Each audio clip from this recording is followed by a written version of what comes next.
अस्सलामुअलैकुम students, welcome to study time. 10th class science group का mathematics जिसका chapter number 1 है क्वाड्रेटिक इक्वेशन, एक्सरसाइज 1.1 हम कर रहे थे और उसका जो लास्ट क्वेश्चन है जिसकी स्टेटमेंट है solve the following equations bye completing square, और उसका लास्ट पार्ट है वो करने जा रहे हैं। और फाइनली ये क्वेश्चन करने के बाद हमारी जो एक्सरसाइज 1.1 है वो इंशाल्लाह मुकम्मल हो जाएगी और नेक्स्ट इंशाल्लाह इससे अगले लेक्चर में हम बाकायदा तौर पे एक्सरसाइज 1.2 का स्टार्ट करेंगे, जिसमें हमारा क्वाड्रेटिक इक्वेशन का जो सॉल्व करने का तीसरा मेथड है जिसमें मैंने आपको बताया था कि बाय क्वाड्रेटिक फार्मूला, उसको हम ब्रीफली डिस्कस करेंगे। तो फिलहाल हम इस क्वेश्चन की तरफ आते हैं जो कि क्वेश्चन नंबर 3 का लास्ट पार्ट है, जिसमें हमारे पास एक क्वाड्रेटिक इक्वेशन दी गई है, लेकिन ये पहले सॉल्व करके इस क्वाड्रेटिक इक्वेशन को आपने स्टैंडर्ड फॉर्म में कन्वर्ट करना है। जैसे कि वेरी फर्स्ट क्वेश्चन था उसमें आप क्वाड्रेटिक इक्वेशन दी होती थी लेकिन वो आपको सॉल्व करके उनको स्टैंडर्ड फॉर्म में कन्वर्ट किया जाता था, ठीक है। तो इसमें भी वैसे ही आपने सबसे पहले हमारे पास जो वैल्यूज़ आपस में मल्टीप्लाई हो रही हैं या जिन वैल्यूज़ का आपको होल स्क्वायर नज़र आ रहा है उनका होल स्क्वायर आपने ओपन करना है, फिर मल्टीप्लीकेशन करनी है। फाइनली क्वाड्रेटिक इक्वेशन की जो स्टैंडर्ड फॉर्म है उसमें इस पूरी इक्वेशन को आपने कन्वर्ट करना है।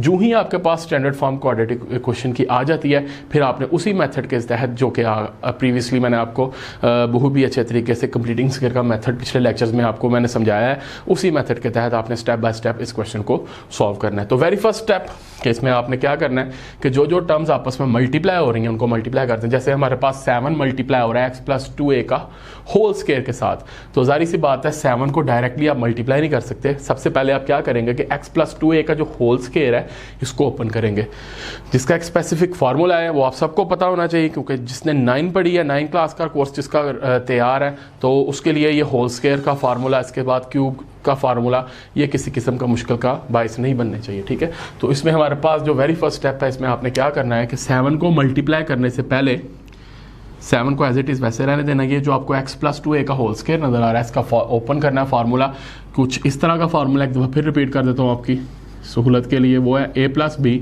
होल स्क्वायर जो कि इक्वल होता है a² + b² + 2ab, ठीक है। या इसको अगर मज़ीद जो हम फार्मूला पीछे करते हुए आ रहे हैं उसमें +2ab बीच में आ जाता है और +b² लास्ट पे आ जाता है, ऐसे भी हम ओपन करेंगे तो उसमें कोई गलती नहीं होती, ठीक है।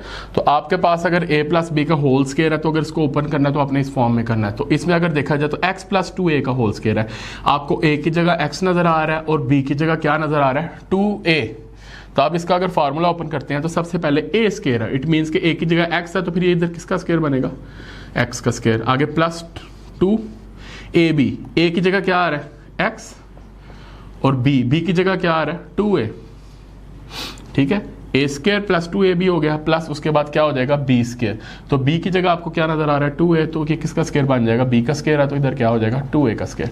तो वेरी फर्स्ट स्टेप आपने 7 को मल्टीप्लाई नहीं डायरेक्टली कर देना, तो गलत हो जाएगा क्वेश्चन, क्योंकि आपको इधर होल स्क्वायर दिया गया है। जब तक ये होल स्क्वायर ओपन नहीं होगा तब तक आप 7 को इस टर्म के साथ मल्टीप्लाई नहीं कर सकते। तो नेक्स्ट हमारे पास दिया गया प्लस, इसका होल स्क्वायर ओपन हो गया, 7 वैसे ही आ गया, +3a² वैसे लिख देंगे, इज इक्वल के उस तरफ जो हमारे पास 5a है ये इस टर्म के साथ मल्टीप्लाई हो रहा है, तो 5a को पहले 7x के साथ करेंगे, 7 5 क्या आ जाता है 35। इसी तरह a और x आपस में मल्टीप्लाई हो जाएंगे, क्या आ जाएगा ax, ठीक है। प्लस अब हमारे पास 5a 23a से मल्टीप्लाई होगा, 23 को 5 से मल्टीप्लाई करें तो क्या आएगा हमारे पास 115 और a से मल्टीप्लाई होगा, a का क्या आ गया स्क्वायर, ठीक है। ये हमारे पास फाइनली वैल्यू आई है 5a जो कि मल्टीप्लाई हो रहा था 7x + 23a, इधर आपने मल्टीप्लाई किया, इधर 7 इस होल स्क्वायर के फार्मूले के साथ मल्टीप्लाई हो रहा था। अब 7 को पहले आपने मल्टीप्लाई नहीं करना, पहले आपने होल स्क्वायर का फार्मूला ओपन किया। अब हम क्या करेंगे, इसको सॉल्व करेंगे। हमारा जो फार्मूला है इसका जो स्क्वायर जिन जिनकी पावर्स है उनको सॉल्व किया जाएगा। जैसे हमारे पास x का स्क्वायर है, x² वैसे ही आ जाएगा, प्लस 2 2 4 2 2 से मल्टीप्लाई होगा और a और x आपस में मल्टीप्लाई होंगे तो क्या आ जाएगा 4ax वैसे ही आ गया हमारे पास, प्लस 2a का स्क्वायर है तो पहले 2 का स्क्वायर लेंगे, 2 का स्क्वायर क्या आता है 4 2 2 4 और साथ a का भी स्क्वायर है तो a² हो जाएगा इक्वल के उस, बल्कि आगे से नेक्स्ट हमारे पास है +3a² और इक्वल के उस तरफ है 35ax + 115a²।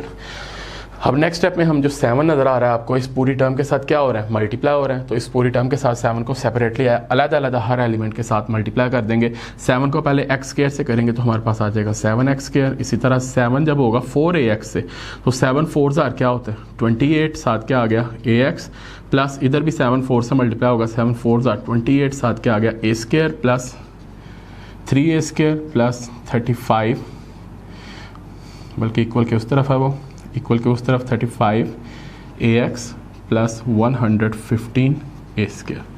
फाइनली जो जो वैल्यूज़ आपस में मल्टीप्लाई हो रही थी या जिन जिन वैल्यूज़ का होल स्क्वायर था वो आपने ओपन किया और जो जो वैल्यूज़ मल्टीप्लाई हो रही थी उनको मल्टीप्लाई करके फाइनली आपने इस इक्वेशन तक आप पहुंचे। अब फाइनली जब आप तमाम टर्म्स को आपस में मल्टीप्लाई कर देंगे उसके बाद आपने क्वाड्रेटिक इक्वेशन की स्टैंडर्ड फॉर्म में इसको कन्वर्ट करना है। और क्वाड्रेटिक इक्वेशन की स्टैंडर्ड फॉर्म में कन्वर्ट करने के लिए सबसे पहले हमारे पास एक्स स्क्वायर वाली टर्म आती है, ठीक है। उसको डिसेंडिंग ऑर्डर में आपने अरेंज करना है। तो डिसेंडिंग ऑर्डर में उसी सूरत में अरेंज होगा। तो सबसे पहले हम एक्स स्क्वायर वाली टर्म्स लिखेंगे, फिर उसके बाद हमारे पास एक्स वाली टर्म्स आएंगी और फाइनली हमारे पास जो बगैर एक्स के टर्म्स है यानी जिनको हम कांस्टेंट टर्म्स भी कहते हैं वो लिखी जाएंगी, ठीक है।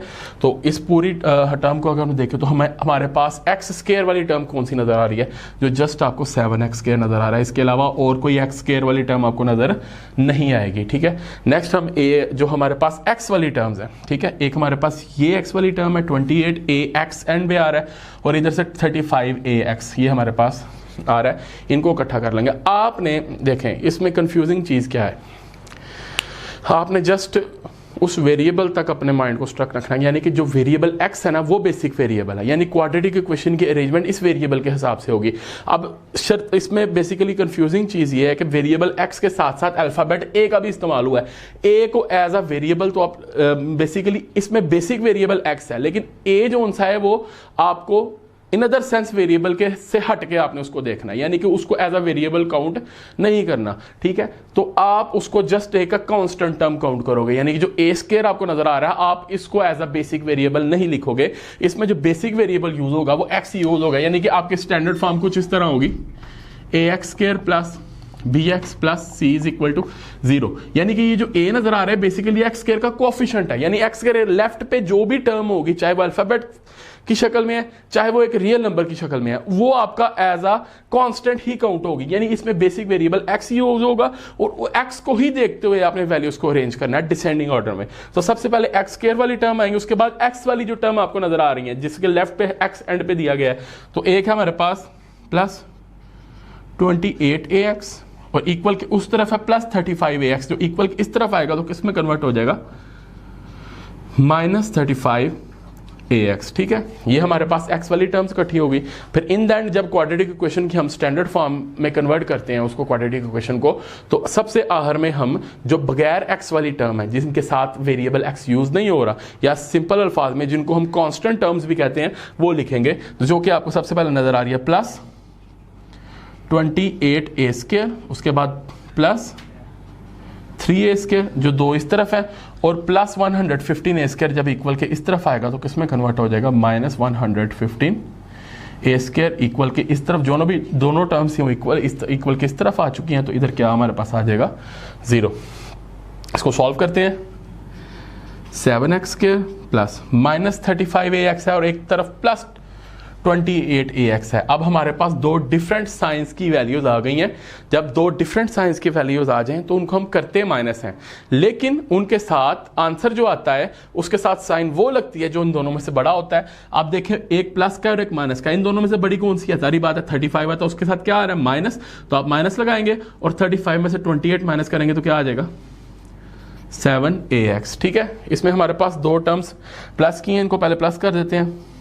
28 में 3 प्लस किया तो हमारे पास क्या आ गया 31a square minus 115a square is equal to 0। Finally 7x square minus 7ax plus, बल्कि इसमें दो डिफरेंट साइंस की वैल्यूज आ गई हैं स्क्वायर की, इसी तरह ही आप इनको माइनस ही करेंगे। 115 में से अगर 31 हम माइनस करें तो हमारे पास क्या आ जाता है 84, तो इसमें माइनस की बढ़ी है माइनस आ जाएगी, तो साथ हमारे पास 84a square is equal to क्या आ गया 0। अगर देखा जाए तो फाइनली हमने इसको एक क्वाड्रेटिक इक्वेशन की जो स्टैंडर्ड फॉर्म है उसमें कन्वर्ट कर दिया, जिसमें एक एक्स स्क्वायर की टर्म है, एक एक्स वाली टर्म है और एक हमारे पास विदाउट एक्स जिसके साथ वेरिएबल एक्स नहीं एक कॉन्स्टेंट टर्म है। तो फाइनली हमारे पास आ चुकी है। अब नेक्स्ट हम इसको कंप्लीटिंग स्क्वायर का जो मेथड है स्पेसिफिक, उसके मुताबिक हम इसको सॉल्व करेंगे, जो कि स्टेप बाय स्टेप आपको मैंने बड़े ब्रीफली एक्सप्लेन किया पिछले लेक्चर्स में। ठीक है, तो हम इसका स्टार्ट करते हैं। हमारे पास ये फाइनली इक्वेशन है, उसकी स्टैंडर्ड फॉर्म उसको लिख लेते हैं। वो क्या है, 7x² minus 7ax minus 84a² is equal to 0। ठीक है, ये इक्वेशन है। तो सबसे पहले आप जब कंप्लीटिंग स्क्वायर के मेथड से किसी भी क्वाड्रेटिक इक्वेशन को सॉल्व करते हो तो वेरी स्टेप क्या होता है, x² का जो कोएफिशिएंट है उसको आप एलिमिनेट करते हो अगर वो 1 से बड़ा है। तो अभी हमें x² का कोएफिशिएंट क्या नजर आ रहा है, 7। अब इस 7 को हम अगर एलिमिनेट करना चाहे, खत्म करना चाहे, तो क्या करेंगे कि हर टर्म इस क्वाड्रेटिक इक्वेशन की हर टर्म को 7 के साथ क्या कर देंगे, डिवाइड कर देंगे। सिंपल इसको ऐसे करेंगे क्योंकि आप x² का कोएफिशिएंट किस में कन्वर्ट करना चाहते हो, 1 में कन्वर्ट करना चाहते हो, या x² का कोएफिशिएंट आप चाहते हो कोई भी ना हो। जब नहीं होता तो अंडरस्टूड बात है, वो 1 जरूर होता है। अगर इसके अलावा आ जाता है तो उसको एलिमिनेट करने के लिए आप उसी क्वाड्रेटिक इक्वेशन की हर टर्म को अलग-अलग उस नंबर से डिवाइड कर देते हो। क्योंकि आप 7 को खत्म करना चाहते हो तो हर टर्म को आप किससे डिवाइड कर दोगे, 7 से। डिवाइड बाय 7, तो यह आ जाएगा हमारे पास 7x² over 7 minus 7ax over 7 minus 84a² over 7 is equal to 0। इसे क्या होगा, 7 7 से कट गया, ये भी 7 7 से कट गया, और इधर कटिंग होती है 7 1 जार 7 8 है, 1 कैरी गया उसके साथ, उसको क्या बन गया, 14 बन गया, और 7 2 जार 14। ये इसकी लोएस्ट फॉर्म में आ गया, टेबल में आता है। ठीक है, तो फाइनली हमारे पास जो इक्वेशन बचेगी उसको लिख लेते हैं। वो है x² माइनस ax बच गया इधर, और माइनस 12 बच गया, और साथ इसके क्या है, a² is equal to 0। Very first step जो कि आपने उसको परफॉर्म कर देना है, यानी कि वेरी फर्स्ट स्टेप में हम क्या करते हैं, जो x² का कोएफिशिएंट है उसको खत्म करते हैं अगर वो 1 से बड़ा है। सेकेंड स्टेप में हम क्या करते हैं, जब भी किसी भी क्वेश्चन को कंप्लीटिंग स्क्वायर के मेथड के तहत सॉल्व करते हैं तो जो कांस्टेंट टर्म होती है, कांस्टेंट टर्म कौन सी होती है, जिसके साथ x नहीं है, जिसके साथ वेरिएबल कोई इन्वॉल्व नहीं हो रहा, उसको इक्वल के उस तरफ ले जाते हो, जो कि आपको नजर आ रही है बगैर x के, वो है माइनस 12a²। अब वो क्या होगा, सेकंड स्टेप में हम क्या करते हैं, उसको इक्वल के उस तरफ ट्रांसफर कर देते हैं। इधर क्या रह गया, x² माइनस ax और इक्वल टू माइनस 12a²। जब इक्वल के उस तरफ जाएगा तो किस में कन्वर्ट हो जाएगा, प्लस 12a²। ठीक है, फाइनली हमने अब इसी इक्वेशन की मदद से स्क्वायर को मुकम्मल करना है। कैसे करना है, मैं स्क्वायर का फॉर्मूला आपका राइट डाउन कर देता हूं एक दफा, इधर ही लिख देते हैं। आपका चूंकि अब इधर माइनस आ रहा है तो माइनस का फॉर्मूला लगेगा, a माइनस बी का होल स्क्वायर किसके इक्वल होता है, a² minus 2ab plus b²। ठीक है, अब इक्वल के इस तरफ देखें, आपने स्क्वायर को कंप्लीट कैसे करना है। इसमें x² बेसिकली a² को जाहिर कर रहा है, और जो माइनस ax है ये बेसिकली किसको जाहिर कर रहा है, माइनस 2ab को। आपके पास अगर स्क्वायर मुकम्मल आप चाहते हो तो आपके पास एक थर्ड टर्म भी होनी चाहिए, जो किसकी जगह लिखी जाएगी, b² की जगह, वो आपके पास नहीं है। यानी आप जब थर्ड टर्म इसमें लिखोगे तब ही आपका स्क्वायर क्या होगा, मुकम्मल होगा। तो वो आप थर्ड टर्म कैसे लेके आते हो, उसका बड़ा आसान तरीकेकार है, जो कि मैंने पिछले लेक्चर्स में बारहा आपको अच्छे तरीके से कोशिश किया कि उसको ब्रीफली एक्सप्लेन करूं। उम्मीद है कि अगर आपने ये पिछले लेक्चर्स को अटेंटिवली सुना होगा तो ये स्टेप आपके लिए कोई इतना प्रॉब्लम का बायस नहीं बनेगा। अब आपने थर्ड टर्म जो पुट करनी है वो बेसिकली स्क्वायर को मुकम्मल करने के लिए पुट करनी है। कैसे वो हासिल कैसे होगी, x का जो भी कोएफिशिएंट होगा, जैसे अभी आपको x का कोएफिशिएंट क्या नजर आ रहा है, a, x के लेफ्ट पे जो भी टर्म होगी उसको आपने मल्टीप्लाई कर देना है। a नजर आ रहा है, उसको मल्टीप्लाई कर देना है 1/2 से। हर क्वेश्चन का स्टेप एक जैसा है, कोई फर्क नहीं है किसी भी पिछले क्वेश्चन से इस क्वेश्चन का। x का जो भी कोएफिशिएंट होगा, यानी इधर a नजर आ रहा है, उसको 1/2 से मल्टीप्लाई करना है। अब चूंकि 2a से नहीं कटता, a को 1 से मल्टीप्लाई करेंगे, a 1 जार a, और नीचे क्या आ गया 2। ये फाइनली हमारे पास आई a/2। जो भी आंसर आएगा किसी भी x के कोएफिशिएंट को 1/2 के मल्टीप्लाई करने के बाद उसका आपने क्या ले लेना है, स्क्वायर।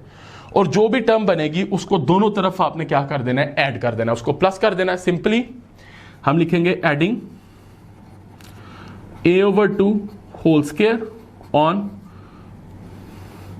Both sides. अब हमारे पास इक्वल की इस तरफ एक साइड है, इधर ऐड करेंगे उसको। पहले लिखा है x² माइनस ax, ठीक है, ये लिखा हुआ है, और प्लस a/2 का क्या कर देंगे, उसको ऐड कर देंगे होल स्क्वायर, और इक्वल के उस तरफ भी उसको ऐड कर देंगे इक्वेशन को बराबर रखने के लिए। हमारे पास 12a² उधर ऑलरेडी मौजूद है, और उधर भी हमारे पास a/2 का होल स्क्वायर क्या हो जाएगा, ऐड हो जाएगा।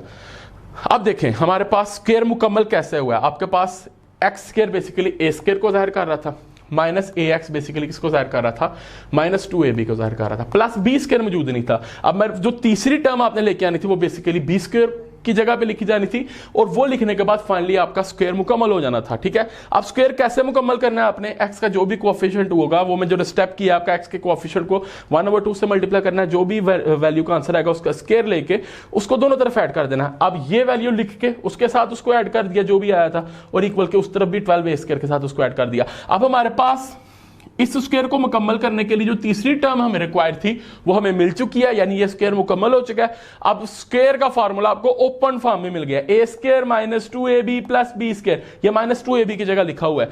ओपन फॉर्म में जब आपको फार्मूला मिलता है तो आप उसको क्या करते हो, क्लोज कर देते हो, यानी a square minus 2ab plus b square किसका होल स्क्वायर है, a माइनस b का होल स्क्वायर है। ठीक है, अब इधर a की जगह x यूज हो रहा है, एक्स स्क्वायर यानी a स्क्वायर, और हमारा b की जगह क्या यूज हो रहा है, a/2, यानी जब इसका फार्मूला क्लोज होगा तो a माइनस बी का होल स्क्वायर होगा, तो a माइनस बी का होल स्क्वायर यानी कि x माइनस 2ab के जो लेफ्ट पे साइन है वो माइनस वो इधर आएगा, और b की जगह क्या यूज हो रहा है, a/2, तो ये a/2 वैसे आ जाएगा और इसका क्या हो जाएगा, होल स्क्वायर। यानी आपको इस फॉर्म में फार्मूला मिला हुआ था, ये आपने क्लोज करके उसको इस फॉर्म में कन्वर्ट कर दिया, a माइनस बी का होल स्क्वायर, a की जगह x था और b की जगह a/2 था। ठीक है, इक्वल के उस तरफ हमारे पास है 12a स्क्वायर और प्लस हमारे पास a का भी स्क्वायर और नीचे 2 का भी स्क्वायर है, तो a का स्क्वायर लेंगे पहले, तो a स्क्वायर वैसे ही आ गया, और a/2 का होल स्क्वायर है, नीचे 2 का स्क्वायर लेंगे तो क्या आ जाएगा आपके पास, 4 आ जाएगा। ठीक है, x minus a/2 whole square वैसे का वैसे ही रहेगा, इज इक्वल टू, इसका आपने एलसीएम लिया, 4 एलसीएम आ गया। अब 4 12 से डायरेक्टली मल्टीप्लाई हो जाएगा, 12 4 48, साथ क्या आ गया, a स्क्वायर, और इसी तरह ये 4 4 से कैंसिल आउट होगा, हाली क्या बच जाएगा ऊपर, 4 4 से कैंसिल आउट हो जाएगा, तो हाली क्या बच जाएगा, a स्क्वायर। ये आ गया हमारे पास x माइनस a/2 का whole square is equal to 48 a square में से a स्क्वायर प्लस किया तो क्या आ गया, 49 a स्क्वायर, और नीचे आ गया आपके पास 4।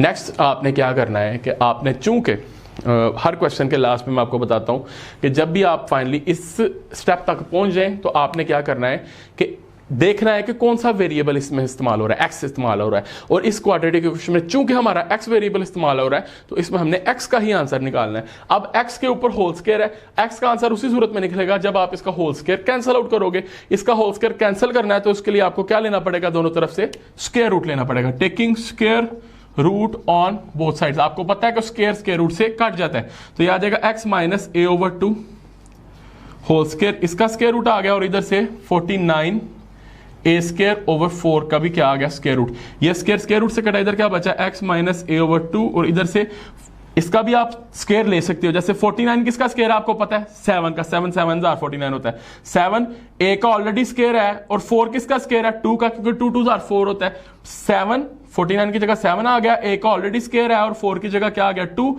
इन सब का इकट्ठा क्या हो गया, होल स्क्वायर, क्योंकि 7 का स्क्वायर 49 होता है और 2 का स्क्वायर 4 आता है और a का स्क्वायर a स्क्वायर आ जाता है। इसका स्क्वायर क्यों लिया आपने, क्योंकि इसके ऊपर स्क्वायर रूट है, और यही स्क्वायर जब स्क्वायर रूट से कटेगा फाइनली हमारे पास वैल्यू आएगी x minus a/2 is equal two plus minus 7a/2। वही बात जो मैं दोबारा से एक दफा रिपीट कर रहा हूं कि जब भी स्क्वायर रूट इक्वल के उस तरफ सॉल्व होगा, जो भी फाइनली आंसर आएगा उसके साथ आपने प्लस भी लगाना है और उसके साथ आपने माइनस भी लगाना है। ठीक है, नेक्स्ट स्टेप में आपने, लास्ट स्टेप है इसका, इसमें हम क्या करेंगे, इस क्वेश्चन का जो सॉल्व है उसको फाइनली कोशिश करेंगे कि इन 2 स्टेप्स के अंदर सॉल्व कर लें।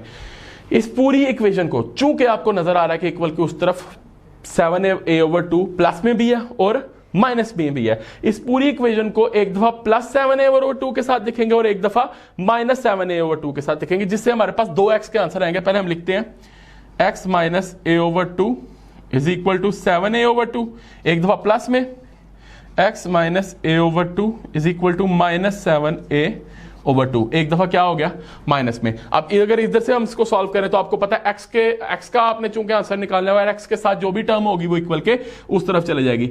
x माइनस a/2 है, जब इक्वल के उस तरफ जाएगा वो किस में कन्वर्ट हो जाएगा, प्लस a/2 में, और उधर ऑलरेडी क्या मौजूद है, माइनस 7a प्लस 7a/2। अब इसमें एलसीएम 2 आ गया, जब एक जैसी टर्म हो वही एलसीएम आता है, और ऊपर वाली टर्म्स वैसे ही नीचे आ जाती हैं, a भी वैसे नीचे आ गया और 7a भी वैसे नीचे आ गया। 7a में a प्लस होगा तो क्या आ जाएगा हमारे पास, 8a/2, ये आ जाएगा 2 4 8, कटिंग हो गई, फाइनली हमारे पास a का आंसर आया 4a, ठीक है, x का। और सेकंड आंसर हम निकालेंगे इधर से -a/2 उसी तरह इक्वल के उस तरफ जाएगा तो किसमें कन्वर्ट हो जाएगा, प्लस में x इधर ही रहा, उधर ऑलरेडी क्या मौजूद है -7a/2 और -a/2 इधर आके किसमें कन्वर्ट हो गया, +a/2। जब एलसीएम लेंगे हम इसका तो हमारे पास 2 एलसीएम आ जाएगा। जब एक जैसी टर्म हो वही एलसीएम हो तो ऊपर वाली टर्म्स वैसे ही नीचे आ जाती हैं, -7a और +a वैसे नीचे आ गया। x is equal to -7a में से a माइनस करेंगे तो सारी सी बात है माइनस होगा, 2 डिफरेंट साइन है, 7a में से a माइनस हुआ तो क्या आ गया 6a, लेकिन माइनस बढ़ा तो -6a हो जाएगा ओवर 2, 2 3 आर 6, कटिंग हो गई। x is equal to a का आंसर आया -3a। और फाइनली हमारे पास इसका सोल्यूशन सेट लिखेंगे हम, a का आंसर है 4a और दूसरा है -3a। ये हमारे पास क्वेश्चन नंबर 3 का लास्ट वाला पार्ट था, थोड़ा सा डिफिकल्ट था एज कंपेयर टू जो पिछले क्वेश्चंस मैंने आपको करवाए हैं, लेकिन करने का जो तरीकेकार है वो बिल्कुल एज इट इज सेम है। जिनके ऊपर वाली क्वेश्चंस यानी कि इस एक्सरसाइज का ऊपर वाला पोर्शन जिनका क्लियर है उनके लिए ये क्वेश्चन करना कोई प्रॉब्लम का बाइस नहीं बनेगा, ठीक है। तो कोशिश किया कि आपको अच्छे तरीके से मैं इसको एलैबोरेट कर सकूं और अच्छे तरीके से आपको इसकी समझ आए, ठीक है। फाइनली हमारी ये जो एक्सरसाइज 1.1 है उसका अख्ताम हो चुका है। नेक्स्ट इंशाल्लाह अगले लेक्चर में हम बाकायदा तौर पर जो अगली एक्सरसाइज है 1.2 जिसका मैंने शुरू में बताया कि जिसमें हमारे पास क्वाड्रेटिक इक्वेशन को सॉल्व करने का जो तीसरा मेथड है क्वाड्रेटिक फार्मूला, उसको हम ब्रीफली डिस्कस करेंगे इंशाल्लाह। तब तक के लिए अल्लाह हाफिज।